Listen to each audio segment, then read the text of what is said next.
নমস্কার, আমার নাম ডক্টর মাধুরী সরকার। আজকে চলে আসলাম most frequently asked questions part number 4 এ। আমাকে অনেকেই জিজ্ঞেস করে, ম্যাম আমি প্রেগন্যান্সি নিতে চাই, এই ওষুধগুলো কি আমি কন্টিনিউ করব না ডিসকন্টিনিউ করব?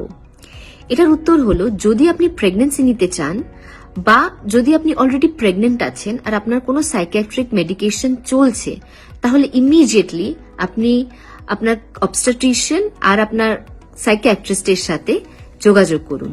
কারণ কিছু ওষুধ ডেফিনেটলি ডিসকন্টিনিউ হয় আর কিছু ওষুধ ডেফিনেটলি কন্টিনিউ হয়। তাই জন্য মনে রাখবেন যে একটা মানসিকভাবে যে সুস্থ মাদার, সেই কিন্তু একটা হেলদি চাইল্ড ডেলিভার করতে পারবে।